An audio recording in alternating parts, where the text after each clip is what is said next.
어떤 사람이 여러분에게 찾아와서 당신은 권위 있는 자입니까? 이렇게 질문을 하면 어떤 느낌을 받으시겠습니까? 회사에 같은 동료가 그런 질문을 하면 아마 그 질문을 받으면서 이렇게 반응할 거예요. 마음으로 우리 회사 직원들이 나를 인정하나? 존중하나? 또 자녀가 부모에게 와서 그런 질문을 한다면 우리 애들이 나를 아빠로 혹은 엄마로 인정하고 존중하는가? 이렇게 느낄 겁니다. 또 혹자들은 당신은 권위 있는 자입니까? 하면 내가 정말 권위가 있나? 없나? 자기를 돌아보는 그런 시간을 가질 겁니다. 자, 오늘 말씀 속에 예수님이 바로 그런 장면에 부딪힙니다. 예수님의 대척점에 서 있는 사람들이 예수님을 찾아왔습니다. 예수님의 반대쪽에 서 있는 사람들은 오늘 성경에 보면 대제사장들, 율법학자들, 장로들이라고 되어 있습니다. 간단히 말하면 그들은 당시의 기득권자들이었고 사회적으로 지위가 굉장히 높으며 존중받는 자들이었습니다. 그들이 대뜸 예수님께 찾아와서 말하는 것이 당신은 무슨 권한으로 이 일을 합니까? 이 권한이란 말은 권위라는 말과 동일한 단어입니다. 그런데 이것을 가만히 보면 이것은 질문이 아니고 시비 거는 겁니다. 당신이 뭔데 이런 일을 하느냐 하는 겁니다. 이것을 신학자들은 예수님의 권위가 어디로서부터 오는가라는 권위에 대한 논쟁이라고 말하지만 이 본문을 자세히 보면 이것은 배경이 있습니다.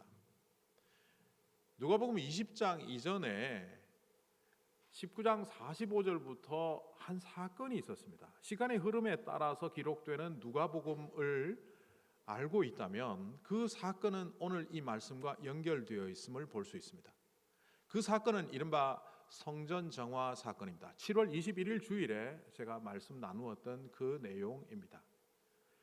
그러니까 제물을 바치기 위하여서는 성전에서 물건을 사야 되는데 여기에 폭리를 더해서 이익을 취했었습니다. 이 종교 기득권자들은 뿐만 아니라 세켈이라는 화폐를 교환해 주는데도 폭리를 취했습니다. 이 커미션으로 그들의 재력과 그들의 이익이 막강했다는 것을 예수님은 보시고 한마디로 이렇게 말씀하셨습니다. 이 성전은 하나님의 집도 아니고 기도의 집도 아니고 강도의 소굴이다. 그리고 판을 엎으셨습니다. 그 상황 속에서 종교 기득권자들은 함부로 예수님께 대항하지 못했습니다. 당신이 뭔데 이 판을 엎고 난리야라고 나서지도 못했고 예수님이 갖고 있던 정당성 그리고 사람들이 예수님을 지지하는 그 지지세에 눌려 그 상황 속에서는 아무 말도 못했습니다. 이른바 받아들였다는 겁니다. 그러다가 집에 가서 골똘히 생각해보고 자기들끼리 모여서 의논해보니까 이걸 받아들이면 우리가 망하겠다는 생각이 들었고 그 다음날 성전에서 말씀을 전하는 예수님께 찾아와서 오늘 이 현장을 하고 있는 겁니다. 그러니까 이것은 시비 거는 것이며 어떻게 보면 전쟁을 하겠다는 겁니다. 그런데 이 질문에 대하여 예수님은 즉답하지 않으시고 요한의 세례에 관하여 빗대어 말씀하십니다. 요한의 세례라는 말은 세례를 뜻하지만 이것을 바꾸어 보면 요한의 권위라고 해도 똑같은 의미가 됩니다. 요한이 이 땅에 와서 세례를 주고 사역을 했는데 많은 사람들이 그를 지지하고 하나님이 보내신 자로 믿었다. 신구약 중간기 400년 동안 예언자가 등장하지 않았는데 이제 비로소 예언자가 등장했구나라고 사람들은 인정했다. 자, 그런데 이 요한의 권위는 어디서부터 오는 것이냐? 사람들에게서부터 온 것이냐? 아니면 하늘로부터 온 것이냐? 이렇게 질문을 합니다. 그런데 이것을 가만히 분석해 보면 제가 이런 부분에 있어서 사실은 예수님의 어법이 굉장히 본보기가 될 때가 많습니다. 이거 다르게 말하면 국면을 전환한 겁니다. 종교 기득권자들이 예수님을 몰아세우기 위하여 논쟁점을 찾아서 당신의 권한은 어디로부터 온 것이냐라고 말하는 그 시점에서 예수님은 주제를 바꾸어 버린 겁니다. 권위가 어디서부터 오느냐 그건 중요하지 않고 이미 너희들은 그걸 알고 있음에도 불구하고 시비 걸러 왔고 그렇다면 이 권위를 받아들이지 않는 이유가 어디에 있느냐 이렇게 바꾸어 놓은 겁니다. 요한의 권위, 요한의 세례에 대하여 이 종교 기득권자들은 어느 정도 받아들였습니다. 그랬기 때문에 그들은 그 질문에 즉답하지 않고, 이게 사람으로부터 왔다라고 하면 군중들이 나를 돌로 칠 것이고, 이걸 하나님으로부터 왔다라고 하면 왜 그것을 믿지 않느냐라고 질타를 받기 때문에 모른다 하는 것이 상책이다. 그들의 이익과 그들의 속셈으로 결국 하나님의 뜻조차도, 하나님께서 보내신 요한의 권위조차도 받아들이지 않는 그들의 모습을 적나라하게 노출시켰는데, 예수님 바로 그것을 꼬집는 겁니다.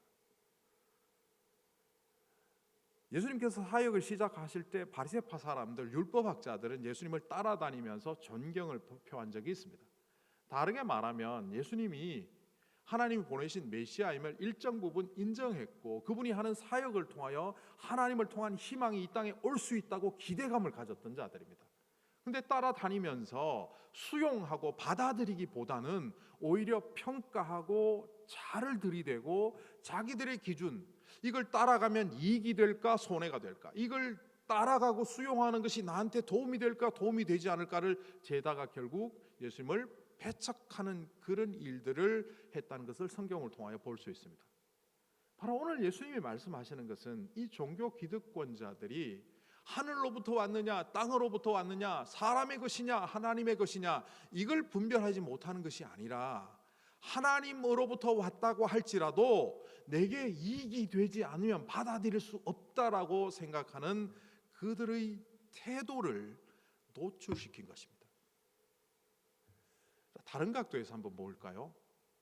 누가 권위가 있는 자들입니까? 대제사장과 율법학자들, 그리고 장로들.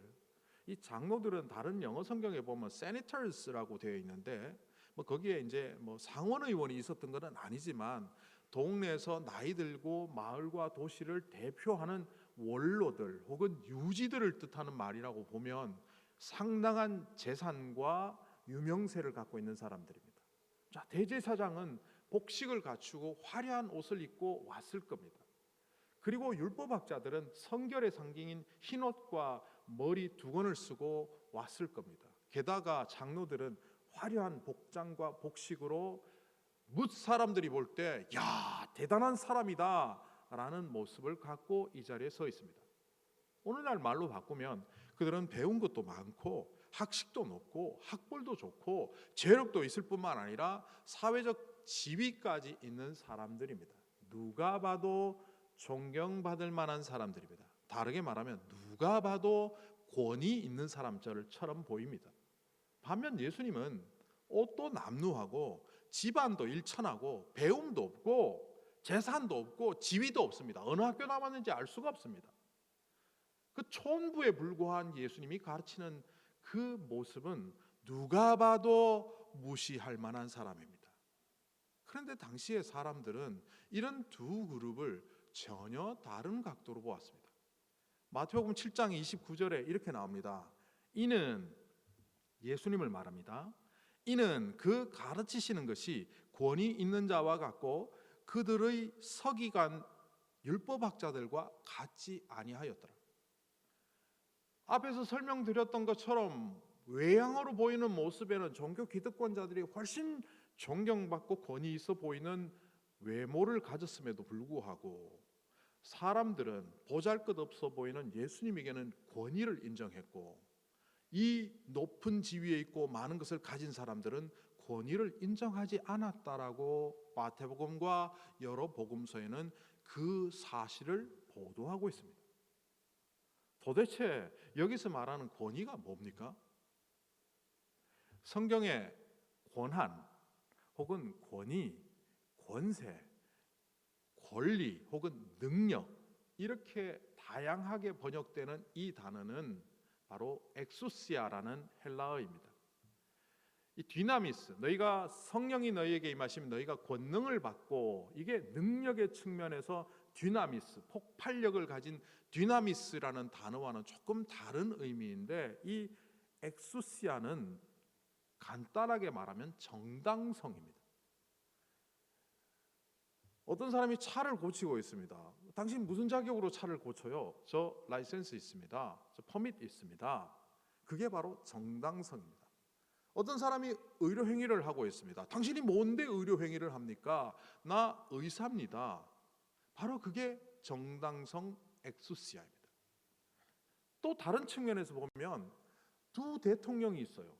A라는 대통령도 법적인 지위가 같고 B라는 대통령도 법적인 권한과 지위, 이른바 모든 것이 같음에도 불구하고 한 사람은 존경받고 한 사람은 욕을 바가지로 먹고 있어요. 이 두 사람의 차이가 뭡니까? 대통령 직위를 남용했거나 그 직위를 개인으로 사취했다면 그는 욕먹어 마땅한 사람이고, 자기가 대통령이 되어서 건강을 헤쳐가면서까지 나라를 위해서 헌신하는 모습을 국민들에게 보일 때 이 사람에게는 존중의 의미로 대통령으로서 인정합니다. 이게 바로 엑수시아입니다. 정당성 내지는 존경의 마음을 보고 바라보는 그 상태를 엑수시아라고 합니다. 그런데 이 엑수시아는 사실은 예수님보다는 수용하는 사람들에게 초점이 있습니다. 제가 목사이지만, 제가 하나님의 말씀을 전하는 설교를 하고 있지만, 어떤 성도는 하나님의 말씀으로 받아들이고 영의 양식으로 삼는 사람이 있는 반면, 똑같은 목사가 똑같은 설교를 해도 그 설교를 듣고 말 잘하네, 아이고, 만약 그러고 있다면 동일한 설교가 왜 다르게 작용하느냐? 이 엑수시아는 목사라는 그 사람보다는 받아들이는, 수용하는 사람에게 초점이 있는 말이기 때문에 예수님의 권위가 바리새인과 서기관들에게는 받아들여지지 않고 사람들에게는 권위 있는 거로 받아들여지는 그런 특징이 있습니다. 그러니까 이 엑수시아는 정당성 혹은 존중하는 마음, 그런데 이 정당성과 존중이 그 산업으로부터 나온다기보다는 그것을 인정하는 사람에게만 나타나는 현상이라는 겁니다. 결국 예수님께서, 예수님의 권위, 사역이 하나님이 주신 권위로부터 온 것이냐 아니면 인간의 권위냐라고 시비 걸듯이 질문하는 그 사람들에게 이 엑수시아는 바로 너희들이 수용하느냐 하지 않느냐에 있다는 겁니다. 이미 너희들도 나의 사역을 인정하지 않느냐, 그럼에도 불구하고 받아들이지 않는 너희들에게 이 출처를 말할 필요가 없다 하시며 오늘 말씀을 마감하는 장면이 끝에 나옵니다. 결국 이 말씀을 통하여 우리는 이 바리새인과 서기관들 혹은 제사장들, 장로라고 대변되는 이 사람들이 율법을 그렇게 많이 알고 있고 성경을 그렇게 알고 있고, 그리고 이미 예수가 메시아일 수도 있다는 가능성을 알고 있음에도 불구하고 받아들이지 않는 그 마음이 문제라는 것을 오늘 이 말씀을 통하여 우리는 발견해야 합니다. 그렇다면 그들은 왜 수용하지 않았을까요? 이렇게 기준을 삼았기 때문입니다. 예수를 메시아로 받아들이면 이로울까 아니면 내게 해로울까? 이것이 받아들여진다면 내가 성공적인 삶을 살 수 있을까 실패할까? 혹은 나에게 편한 것일까 불편할 것일까? 아니면 받아들이는 것이 쉬운 것일까 아니면 받아들이지 않는 것이 내게 쉬울까? 주님의 뜻이냐 아니냐라는 것을 분별하는 기준이 아니라 자기 안에 있는 이익과 자기에게 유리한 방향대로 기준을 삼고 판단하다 보니 하나님의 뜻마저도 받아들이지 않느냐 마느냐를 스스로 결정하는 잘못된 수용체로 살아가는 그 사람에게는 예수님이 문 앞에 나타나고 눈앞에 나타나고 목전에 있어도 분별할 수 없고 받아들일 수 없는 사람이 된다는 겁니다. 이걸 우리에게 적용해 보면 어떻습니까? 우리가 성경 말씀이 하나님의 말씀이라고 생각하면서도 그 말씀대로 사는 데 있어서 주저하는 이유가 이와 유사하지 않습니까? 하나님 말씀대로 살면 아우 불편해. 하나님의 뜻대로 수용하며 내가 살아가기에는 아우 인생 복잡해져. 우리 안에 거부감은 결국 이 대제사장 기득권자들이 생각했던 것과 거의 비슷한 기준으로 작동하지 않습니까? 그런데 어떤 분은 그럴 거예요. 그걸 수용하지 않는다고 해서 안 믿는 건 아니지 않습니까? 어떤 사람이 나는 저 사람 믿어요. 근데 그 사람 말은 못 믿어요. 그 사람을 믿는 겁니까? 안 믿는 겁니까? 나 저 사람 믿어요. 근데 그 사람한테 일 맡기는 건 도저히 못하겠어. 일을 그냥 엉망진창으로 해. 그 사람을 믿는 겁니까? 못 믿는 겁니까? 내가 필요할 때는 하나님 소원을 들어주십시오 기도하지만 주님께서 나에게 충성하고 주님의 뜻대로 살고 이 땅에 복음을 전하는 자로 살아라는 그 말씀에는 내가 만약 배격하고 살아가고 있다면 우리의 믿음은 가짜일 가능성이 높습니다. 예수님을 믿노라 말한다고 믿는 게 아닙니다. 우리의 믿음은 언어로 구사되는 믿음이 아니라 우리의 행위로 우리의 삶의 결과물로 보여지는 바로 연속선상에 있는 모습으로 우리의 믿음은 드러납니다. 우리는 어떤 사람들입니까? 주님의 제자입니다. 혹은 어떤 사람들이 이렇게 말합니다. 저는 예수님을 믿지만 아직 주님의 제자 수준까지는 못 갔습니다. 그건 잘못된 생각입니다. 신약 성경에 주님의 제자라고 말하면 그 12명을 말하는 게 아닙니다. 복음서를 비롯한 사도행전에 주님의 제자라고 하는 것은 주님을 믿는 사람, 오늘날 용어로 바꾸면 그리스도인을 말합니다. 크리스찬이란 말은 사도행전에 수리아 안디옥 교회 사람들이 사람들로부터 별명처럼 붙었던 특수 용어입니다. 이것이 오늘날 우리에게 일반화되어서 그리스도인이란 말을 쓰지만 신약 성경의 배경이 되었던 신약 시대에는 예수님의 제자가 곧 믿는 자라는 그런 의미였습니다. 그랬기 때문에 예수님께서는 너희는 가서 모든 족속으로 제자를 삼으라라고 하신 겁니다. 제자는 뭡니까? 제자는 말 그대로 디시플린된 사람들이 디사이플스입니다. 우리가 날마다 주님의 말씀대로 살아가는 것이 쉽지 않지 않습니까? 그래서 실패할 때도 있고 잘 못할 때도 있습니다. 주님은 그런 것을 흐리끼지 않습니다. 훈련이라는 것은 결과가 다 성공으로 이어지지 않더라도 꾸준히 하다 보면 어느새 디시플린된 사람들이 디사이플스가 된다는 것을 주님께서는 아시기에 우리에게 주님의 뜻에 합당하게 살라라고 하셨지, 그 결과물이 모두 선한 쪽으로 되도록 노력하고 또 노력하라고 하시지 않았습니다. 그런데 왜 우리가 주님의 제자로 주님의 뜻에 따라 살아야 되느냐 하면 그 비밀은 마태복음 28장 18절에 있습니다. 마태복음 28장 18절 이후에 19절 이후에 나오는 이야기는 우리가 잘 알죠. 너희는 가서 모든 족속으로 제자를 삼아 아버지와 아들과 성령의 이름으로 세례를 주고 가르치고 볼지어다 내가 세상 끝날까지 너희와 함께 하시리라 하셨던 그 말씀 바로 앞구절인 28장 18절에 예수님은 이렇게 말씀하십니다. 예수께서 다가와서 그들에게 말씀하셨다. 믿는 자들에게 말씀하셨다는 겁니다. 나는 하늘과 땅의 모든 권세를 받았다. 이 권세가 엑수시아입니다. 하나님께서 예수 그리스도에게 하늘과 땅과 이 모든 권세를 주셨다라고 하시면서 이어서 이렇게 말씀하십니다. 그러므로 너희는 가서 모든 족속으로 제자를 삼으라. 도대체 주님께서 모든 권세를 가지고 있는 것과 우리가 복음 전하는 것, 주님의 뜻에 합당하게 살아가는 것과 무슨 연관이 있을까요? 결국 주님을 수용하는 자를 통하여 주님은 역사하신다는 이야기입니다. 그리고 이 오늘 말씀과 똑같은 말씀이 마태복음에 나오는데요.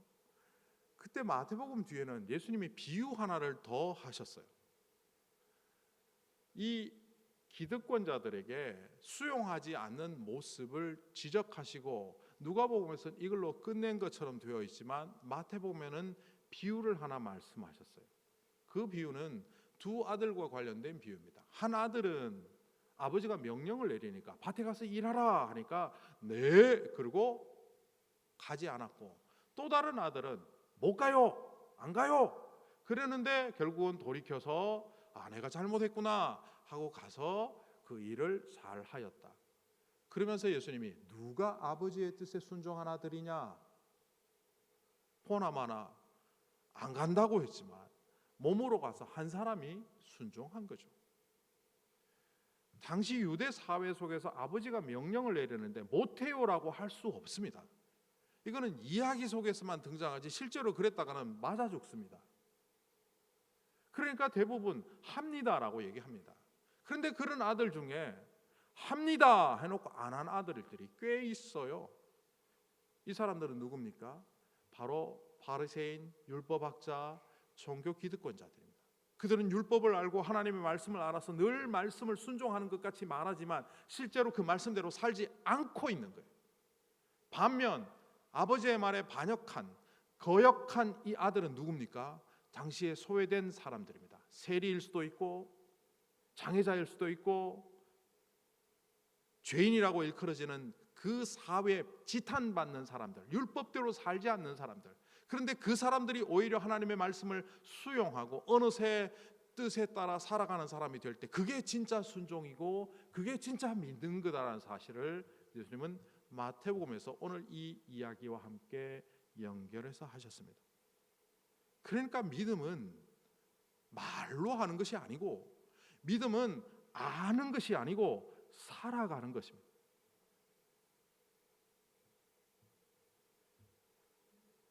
예수님께서 이 유대 사회 속에 만연해 있는 말로만 그치는 신앙의 모습을 오늘 이 사건을 통하여 적나라하게 노출시킨 겁니다. 너희가 종교 지도자들이라고 말하고 누구보다도 성경을 잘한다고 말하지만 실제로 너희들을 통하여 아무것도 되는 일이 없다. 그러나 일개촌부에 불과한 이 어부들과 보잘것없지만 나를 추종하며 따라 나서는 이 보잘것없는 사람을 통하여 하나님께서는 이 땅에 하나님의 나라를 세울 것이다. 자, 그렇다면 오늘 우리의 모습은 어떠합니까? 우리는 이 주일날 예배당에 나와 있고 성경 말씀도 읽고 믿는 자라고 스스로 생각하며 살아갑니다. 그런데 과연 우리의 모습이 단면이 아니라 연속선상에 서 있을 때도 믿음 가진 사람으로 살아가는지 스스로 판별해 보십시오. 믿음은 단면이 아닙니다.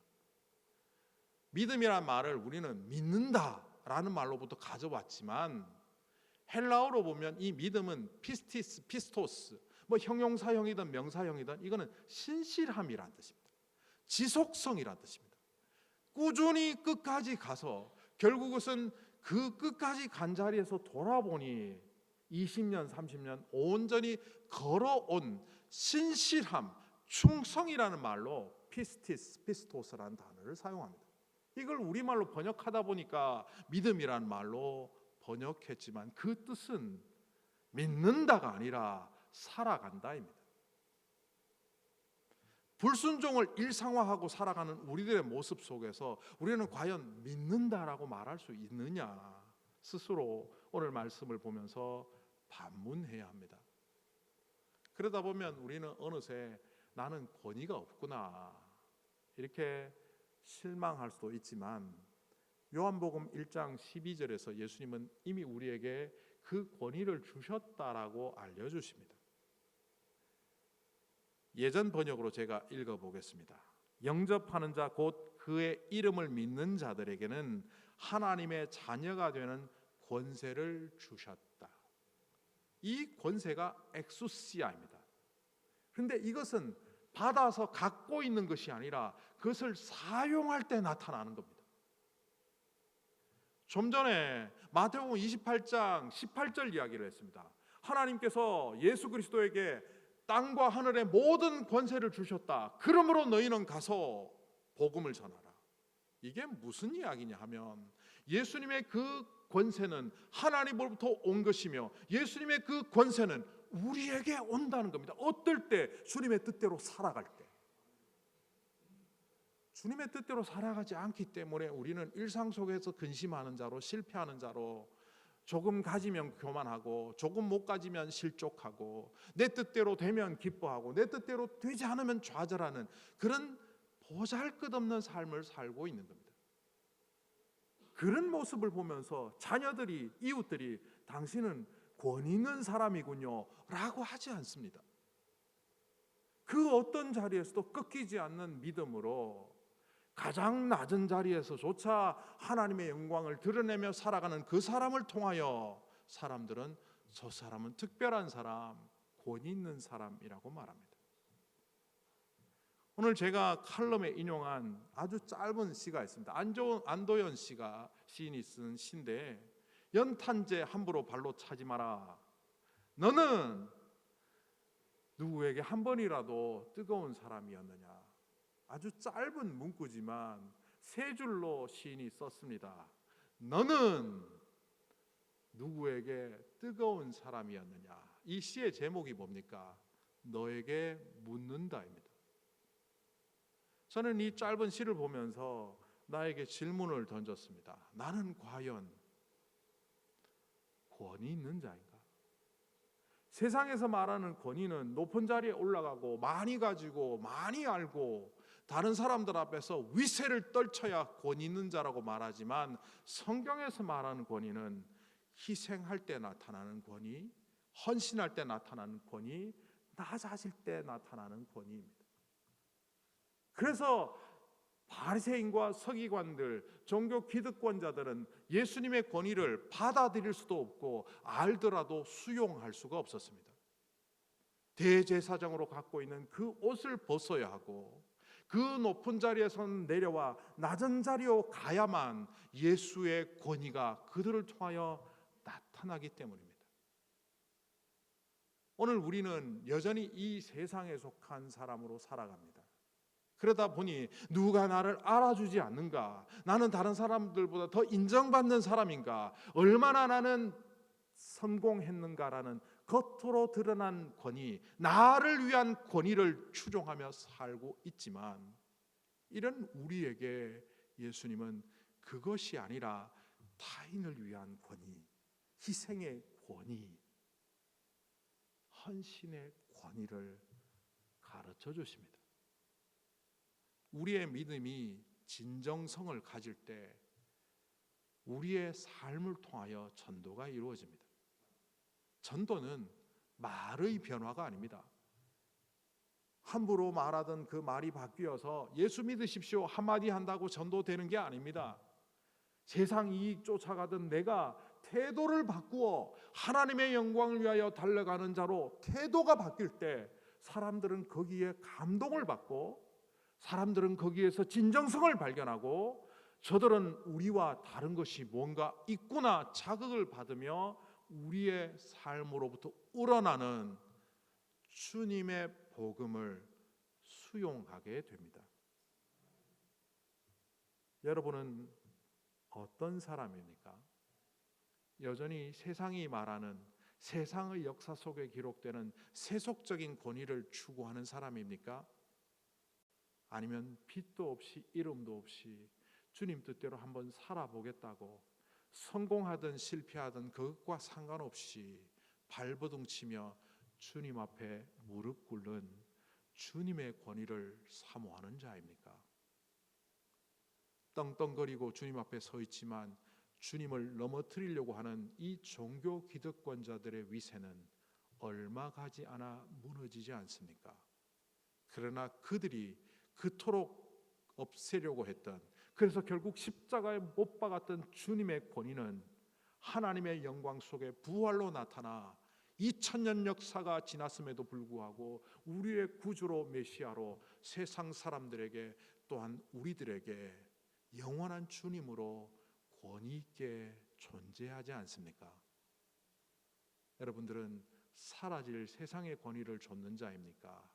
아니면 하늘에 속한 자로 하나님의 권위를 갖고 살아가는 자입니까? 기도하겠습니다.